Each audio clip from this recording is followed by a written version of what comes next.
Hello दोस्तों, आशा करता हूँ कि आप लोग अच्छे होंगे और मेहनत के साथ अपनी तैयारी में लगे होंगे। साथियों, जैसा कि आप सभी को पता है, इस प्लेटफॉर्म के माध्यम से आप सबको शाम को 7 बजे यूपी बीएड एंट्रेंस एग्जाम 2022 के लिए समान हिंदी का टेस्ट वीडियो एक प्रोवाइड किया जाता है, जो कि आपकी परीक्षा के लिए बहुत ही इंपॉर्टेंट होने वाला है। तो आप लोग अपने एग्जाम से पहले ज़रूर कवर करिएगा। जितने भी कंटेंट और टेस्ट आप सभी को प्रोवाइड किए जाएंगे और किए जा रहे हैं, आप लोग अपने एग्जाम से पहले ज़रूर कवर करिएगा। निश्चित रूप से आप सभी का लाभ होगा। अगर आपका कोई भी डाउट होता है तो कमेंट बॉक्स में ज़रूर लिखिएगा। अगर आप यूपी बीएड एंट्रेंस एग्जाम या उत्तर प्रदेश में किसी भी गवर्नमेंट जॉब की तैयारी करते हैं तो इस प्लेटफॉर्म से आप लोग अवश्य जुड़ें। चलिए अपना टेस्ट प्रारंभ करते हैं। हमारा पहला क्वेश्चन है, ध्यान दीजिएगा, उत्साह किस रस का अस्थाई भाव है। ध्यान दीजिएगा, उत्साह किस रस का अस्थाई भाव है।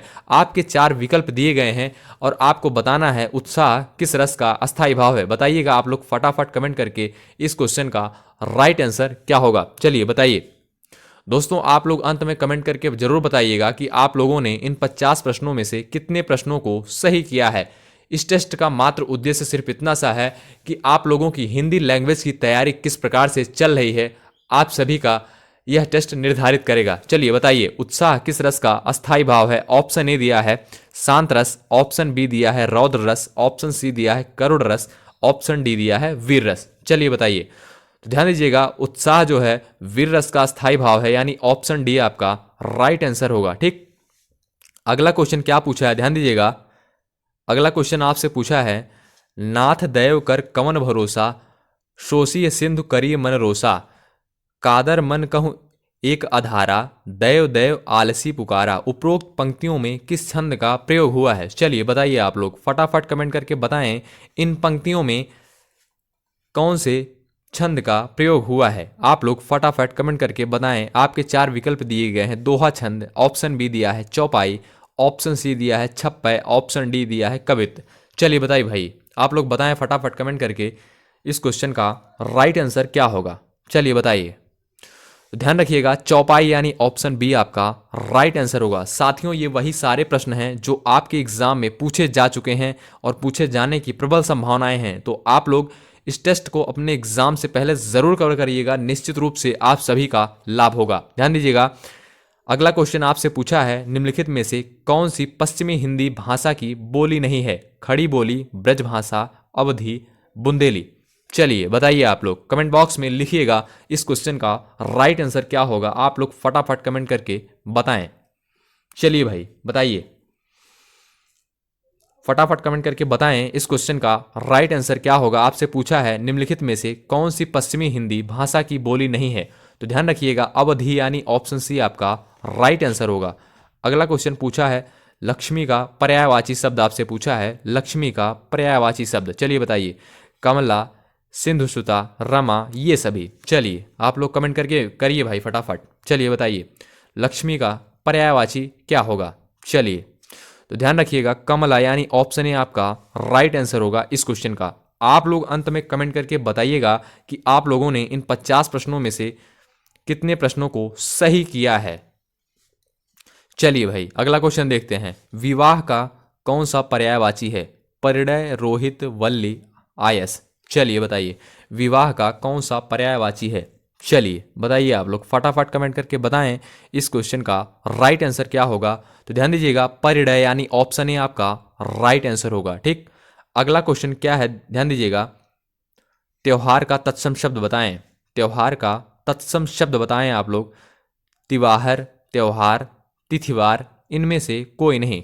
चलिए बताइए, त्योहार का तत्सम शब्द क्या होगा। आप सभी को यही बताना है। आप लोग फटाफट कमेंट करें इस क्वेश्चन का राइट आंसर क्या होगा।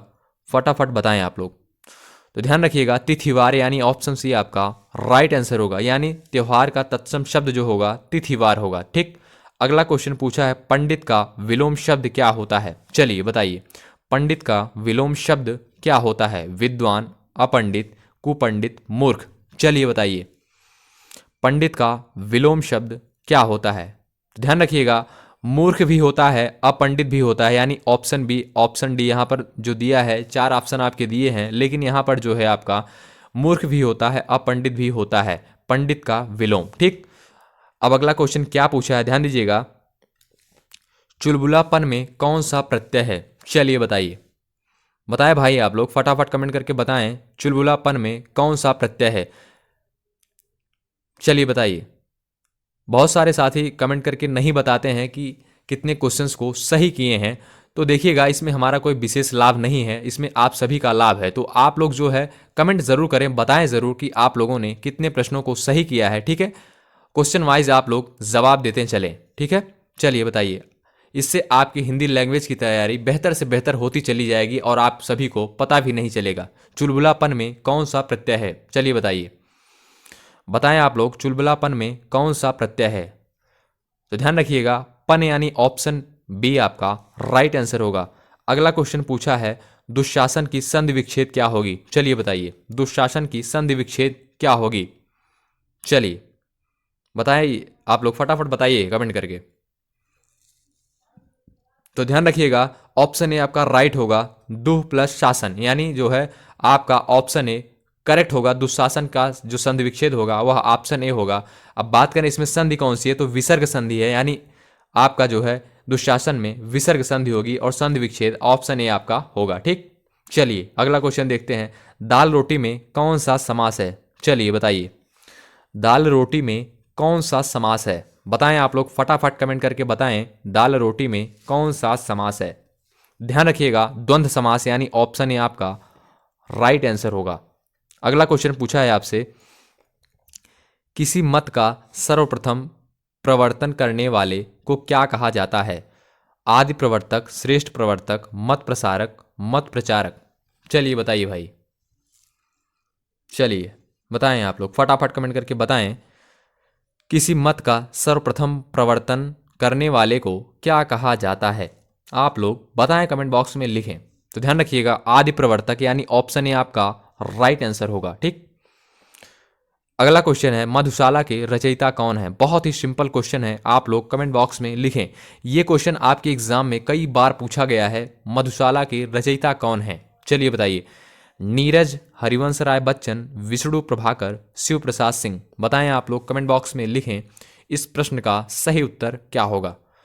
तो ध्यान रखिएगा, हरिवंश राय बच्चन जी हैं, यानी ऑप्शन बी आपका राइट आंसर होगा। मधुशाला के रचयिता जो है हरिवंश राय बच्चन जी हैं। ठीक, चलिए हिंदी वर्णमाला में अयोगवाह की संख्या बताएं भाई, आप लोग कमेंट करके बताएं, हिंदी वर्णमाला में अयोगवाह की संख्या कितनी होती है? चलिए बताइए आप लोग कमेंट करके फटाफट। तो ध्यान रखिएगा, दो यानी ऑप्शन सी आपका राइट आंसर होगा। साथियों, अगर आपने थोड़ी सी मेहनत कर दी हिंदी लैंग्वेज में तो मान के चलिएगा आपके बहुत अच्छे स्कोर होने वाले हैं एग्जाम में। और यही वो सब्जेक्ट होता है जो आपको सरकारी सीट दिलाने में बहुत मदद करता है, क्योंकि यहाँ से आपके 50 प्रश्न पूछे जाते हैं। और थोड़ी सी मेहनत यह सब्जेक्ट मांगता है कि आप लोग थोड़ी सी मेहनत कर लीजिए और प्रैक्टिस कर लीजिए क्वेश्चंस की, समझ लीजिएगा, आप सभी का कल्याण हो ही जाएगा। ठीक है, तो ध्यान रखिएगा। अगला क्वेश्चन क्या पूछता है आपसे, राष्ट्रभाषा कहलाती है? चलिए बताइए, राष्ट्रभाषा कहलाती है साहित्य सृजन की भाषा, सरकारी कामकाज की भाषा, संविधान द्वारा स्वीकृत भाषा, बहुसंख्यक देशवासियों द्वारा प्रयोग की जाने वाली भाषा। चलिए बताइए, क्या कहलाती है राष्ट्रभाषा? बताएं आप लोग फटाफट कमेंट करें इस क्वेश्चन का राइट आंसर। तो ध्यान रखिएगा, इस क्वेश्चन का राइट आंसर होगा बहुसंख्यक देशवासियों द्वारा प्रयोग की जाने वाली भाषा, यानी ऑप्शन डी आपका राइट आंसर होगा। बीजक के रचयिता कौन है? बहुत ही सिंपल क्वेश्चन पूछा है, बीजक के रचयिता। चलिए बताइए, चलिए बताइए भाई, बीजक के रचयिता। तो ध्यान रखिएगा, कबीर, यानी ऑप्शन ए आपका राइट आंसर होगा। विनय पत्रिका किसकी कृति है? चलिए बताएं भाई फटाफट, विनय पत्रिका किसकी कृति है? फटाफट कमेंट करके बताएं। ध्यान रखिएगा, तुलसीदास जी, यानी ऑप्शन बी आपका राइट आंसर होगा। अगला क्वेश्चन क्या पूछा है, ध्यान दीजिएगा, दोहा में कितने चरण होते हैं? 2, 4, 6, 8। चलिए बताइए, दोहा में कितने चरण होते हैं? कमेंट बॉक्स में आप लोग लिखें। तो ध्यान रखिएगा, 4 यानी ऑप्शन बी आपका राइट आंसर होगा। अगला क्वेश्चन क्या पूछा है आपसे, ध्यान दीजिएगा, चौपाई के प्रत्येक चरण में कितनी मात्राएं होती हैं? चलिए बताइए, चौपाई के प्रत्येक चरण में कितनी मात्राएं होती हैं? लिखें फटाफट आप लोग कमेंट बॉक्स में। 16 मात्राएं यानी ऑप्शन सी आपका राइट आंसर होगा। अगला क्वेश्चन पूछा है, ध्रुव शौमनी के रचयिता कौन है? प्रसाद, निराला, पंत, महादेवी वर्मा। चलिए भाई बताएं, आप लोग फटाफट कमेंट करें। ध्रुव शौमनी के रचयिता कौन है? चलिए बताइए, इस क्वेश्चन का राइट आंसर क्या होगा, आप लोग बताएं फटाफट। तो जयशंकर प्रसाद जी यानी ऑप्शन ए आपका राइट आंसर होगा। कादंबरी के लेखक कौन है? चलिए बताइए, कादंबरी के लेखक कौन है? हर्ष, बाणभट्ट, रसखान, बिहारी। चलिए भाई बताइए, कादंबरी के लेखक कौन हैं? बताइए आप लोग फटाफट कमेंट करके। बहुत ही सिंपल क्वेश्चन है, चलिए बताइए। ध्यान रखिएगा, कादंबरी के जो लेखक है आपके बाणभट्ट जी हैं, यानी ऑप्शन बी आपका राइट आंसर होगा। गबन किस लेखक की कृति है? चलिए भाई, गबन किस लेखक की कृति है? चलिए, भगवती चरण वर्मा, राम कुमार वर्मा, प्रेमचंद, यशपाल। बहुत ही सिंपल क्वेश्चन पूछा है, चलिए बताइए, गबन किस लेखक की कृति है? तो ध्यान रखिएगा, प्रेमचंद जी यानी ऑप्शन सी आपका राइट आंसर होगा। ठीक, अब इस क्वेश्चन में निर्देश दिए गए हैं 72 से 74, तो आपको 72 से 74 क्वेश्चंस को सॉल्व करना है। और निर्देश क्या दिया गया है हम आपको पढ़ के सुनाते हैं, ध्यान रखिएगा। चलिए ध्यान दीजिए, निम्नलिखित पंक्तियों में रस की पहचान कीजिए। आप सभी को 72 से 73 74 क्वेश्चन में रस को पहचानना है, ठीक है। अब ध्यान दीजिएगा, क्वेश्चन क्या पूछा है आपसे, चलिए हम पढ़ के सुनाते हैं आप सभी को। बौरों सबय रघुवंश कुठार की धार में, वारण बाजी सरथई। ठीक, बान की वायु उड़ाए के लक्षण, लक्ष्य करो अरिहा समर्थें। चलिए बताइए, इसमें भयानक रस होगा कि करुण रस होगा कि रौद्र रस होगा कि भक्ति रस? चलिए बताइए, बताएं फटाफट कमेंट करके इस क्वेश्चन का राइट आंसर। चलिए भाई, तो ध्यान रखिएगा, रौद्र रस यानी ऑप्शन सी आपका राइट आंसर होगा। अगला क्वेश्चन क्या पूछा है, हे खग मृग हे मधुकर श्रेणी, तुम देखी सीता मृगनयनी। चलिए बताइए, हे खग मृग के मधुकर श्रेणी, तुम देखी सीता मृगनयनी। करुण रस, रौद्र रस, संयोग श्रृंगार, वियोग श्रृंगार। चलिए बताइए, कौन सा रस होगा? करुण रस होगा कि रौद्र रस होगा कि संयोग श्रृंगार रस होगा कि वियोग श्रृंगार रस होगा? चलिए बताइए, फटाफट कमेंट बॉक्स में लिखें। चलिए भाई बताइए, तो ध्यान रखिएगा, वियोग श्रृंगार यानी ऑप्शन डी आपका राइट आंसर होगा। श्रृंगार रस को ही रसराज कहा जाता है, इस बात का आप लोग ध्यान रखिएगा। श्रृंगार रस को ही रसराज कहा जाता है। ठीक, अगला क्वेश्चन क्या पूछा है, मैया मैं तो चंद्र खिलौना लय हूं। चलिए, वात्सल्य रस, करुण रस, शांत रस, अद्भुत रस। चलिए भाई बताइए, मैया मैं तो चंद्र खिलौना लय हूं। चलिए भाई बताइए, तो ध्यान रखिएगा, वात्सल्य रस यानी ऑप्शन ए आपका राइट आंसर होगा। अगला क्वेश्चन क्या पूछा है, ध्यान दीजिएगा साथियों। दोस्तों, आप लोग अंत में कमेंट करके बताइएगा कि आप लोगों ने इन 50 प्रश्नों में से कितने प्रश्नों को सही किया है। यही टेस्ट निर्धारित करेगा कि आप लोगों की तैयारी कैसी चल रही है। ठीक है, अगर आप लोग ज़्यादा क्वेश्चन सॉल्व करेंगे तो समझ लीजिएगा आप सभी को मोटिवेशन मिलेगा और कुछ अच्छा करने का प्रयास आप लोग जारी रखेंगे। तो आप लोग ज़रूर बताएं कमेंट करके कि आप लोग कितना क्वेश्चन सही किए हैं। ठीक है, अंत में आप लोग ज़रूर बताएं। ठीक, अगर कोई भी समस्या आ रही हो किसी भी सब्जेक्ट में तो आप लोग कमेंट बॉक्स में ज़रूर लिखें, हम आपका रिप्लाई करेंगे। ठीक है, सोल्यूशन जरूर बताएंगे आप सभी को। ठीक है, निम्न रूपों में से सही वर्तनी चुनिए। ठीक है, ध्यान दीजिएगा, निम्न रूपों में से सही वर्तनी चुनिए। बताइएगा, साहित्यकार कौन से विकल्प में आपका सही लिखा गया है? चलिए भाई बताइए, साहित्यकार कौन से विकल्प में सही लिखा गया है? शुद्ध वर्तनी से आपसे क्वेश्चन पूछा है। ऑप्शन सी में सही लिखा गया है, यानी ऑप्शन सी आपका राइट आंसर होगा। साहित्यकार जो है ऑप्शन सी में सही लिखा गया है। ठीक, ईश्वर का पर्यायवाची निम्न में से क्या नहीं है? चलिए बताइए, जीवेश, जगदीश, परमात्मा, जीवनादोप। चलिए बताइए, बताइए ईश्वर का पर्यायवाची निम्न में से क्या नहीं है? फटाफट कमेंट करके बताएं। जीवेश, जगदीश, परमात्मा, जीवनोदक। ध्यान रखिएगा, ऑप्शन डी आपका राइट होगा, जीवनोदक। ठीक, तो आपका ऑप्शन डी जो है आपका करेक्ट होगा। कमल का पर्यायवाची निम्न में से क्या नहीं है? चलिए भाई बताइए, कमल का पर्यायवाची निम्न में से क्या नहीं है? आप लोग फटाफट कमेंट करके बताएं। चलिए भाई, कमल का पर्यायवाची निम्न में से क्या नहीं है? शतदल, सरोरूह, उत्पल, जलद। तो ध्यान रखिएगा, ऑप्शन डी आपका राइट होगा। ठीक, अगला क्वेश्चन क्या पूछा है? शक्ति का उपासक के लिए एक शब्द क्या होगा? शक्ति, शाक्त, शक्तिशाली, शक्तिवान। चलिए भाई बताइए, कमेंट करें आप लोग फटाफट, बताइए। शक्ति का उपासक के लिए एक शब्द शाक्त, यानी ऑप्शन बी आपका राइट आंसर होगा। अगला क्वेश्चन पूछा है, राजेश किस प्रकार की संधि का उदाहरण है? गुण स्वर संधि, अयादि स्वर संधि, विसर्ग संधि, व्यंजन संधि। चलिए भाई बताइए, कमेंट करिए आप लोग फटाफट। तो ऑप्शन ए आपका राइट होगा, गुण स्वर संधि। ठीक, अगला क्वेश्चन पूछा है, दिनानुदिन किस समास का उदाहरण है? दिनानुदिन किस समास का उदाहरण है? अव्ययी भाव, यानी ऑप्शन ए आपका राइट आंसर होगा। अगला क्वेश्चन पूछा है, ध्यान दीजिएगा, नारीर कोनो देश नाही किस प्रसिद्ध महिला लेखिका की रचना है? चलिए बताइए। तस्लीमा नसरीन, महाश्वेता देवी, कृष्णा शोभती, मैत्रेयी पुष्पा। चलिए बताइए, नारीर कोनो देश नाही किस प्रसिद्ध महिला लेखिका की रचना है?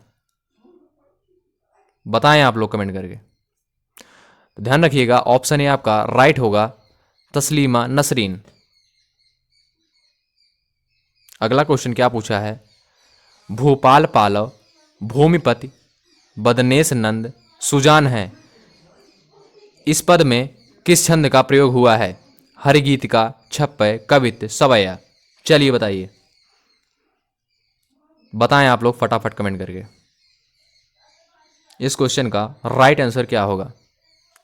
हरगीतिका, यानी ऑप्शन ए आपका राइट होगा। ठीक, अगला क्वेश्चन पूछा है, शांति दूत में कौन सा समास है? बहुव्रीहि, तत्पुरुष, अव्ययी भाव, द्वंद्व। बताएं आप लोग फटाफट कमेंट करके, शांति दूत में कौन सा समास है? चलिए बताइए, तत्पुरुष समास, यानी ऑप्शन सी आपका राइट आंसर होगा। आजन में कौन सा समास है? चलिए बताइए, आजन में कौन सा समास है? कर्मधारय तत्पुरुष, द्विगु, अव्ययी भाव। चलिए बताइए, अव्ययी भाव समास, यानी ऑप्शन डी आपका राइट आंसर होगा। आजन में अव्ययी भाव समास होगा। अगला क्वेश्चन पूछा है आपसे, निम्नलिखित में कौन योग रूढ़ शब्द है? पंकज पानी, दयानिधि, विशालकाय। निम्नलिखित में कौन योग रूढ़ शब्द है? चलिए बताइए, निम्नलिखित में कौन योग रूढ़ शब्द है? तो ध्यान रखिएगा, पंकज, यानी ऑप्शन ए आपका राइट आंसर होगा। अगला क्वेश्चन पूछा है, जो आंखों से न देखा जा सके के लिए एक शब्द? अतीन्द्रिय, असहज, अगोचर, दृष्टिहीन। चलें बताएं, इस क्वेश्चन का राइट आंसर क्या होगा? अगोचर, यानी ऑप्शन बी आपका सही उत्तर होगा। ढिढोरा पीटना मुहावरे का, ध्यान दीजिएगा, ढिढोरा पीटना मुहावरा किस अर्थ में प्रयुक्त होता है? खेल कराना, वाकपटु होना, प्रचार करना, डींग हाँकना। चलिए बताइए, ढिढोरा पीटना मुहावरा किस अर्थ में प्रयुक्त होता है? चलें बताएं, प्रचार करना, यानी ऑप्शन बी आपका राइट आंसर होगा। अगला क्वेश्चन पूछा है आपसे, तूती बोलना का सही अर्थ क्या होगा? रोब होना, झगड़ा होना, प्यार होना, संगीत बजना। चलिए बताइए, बताएं आप लोग इस क्वेश्चन का राइट आंसर। तो रौब होना, यानी ऑप्शन ए इस क्वेश्चन का राइट आंसर होगा। कलम का सिपाही के लेखक कौन है? बताइएगा आप लोग, कलम का सिपाही के लेखक कौन है? चलें बताएं आप लोग, कलम का सिपाही के लेखक कौन है? अमृत राय यानी ऑप्शन बी आपका राइट आंसर होगा। शुद्ध वाक्य का चयन कीजिए। यहाँ पर आपको 4 वाक्य दिए गए हैं, इनमें से शुद्ध वाक्य कौन सा है आप सभी को यही बताना है, यानी शुद्ध वाक्य का आप सभी को चयन करना है। पाठ पढ़कर कल आइए पाठ पढ़कर, कल पाठ पढ़कर आइए, पाठ पढ़कर आइए कल। तो आप लोग बताएं इन वाक्यों में से कौन सा वाक्य शुद्ध रूप में लिखा गया है, यही बताना है आप सभी को। कल पाठ पढ़कर आइए यानी ऑप्शन सी आपका राइट आंसर होगा। अगला क्वेश्चन है, निम्नलिखित में से सही वर्तनी वाला शब्द छांटिए। सही वर्तनी वाला शब्द आप सभी को बताना है। विलक्षण, विलक्षण, विलक्षण, विलोक्षण, यही सब आप सभी को बताना है। आप लोग फटाफट कमेंट करके बताएं सही वर्तनी वाला शब्द। तो विलक्षण यानी ऑप्शन ए आपका राइट आंसर होगा, यानी विलक्षण जो है आपका ऑप्शन ए में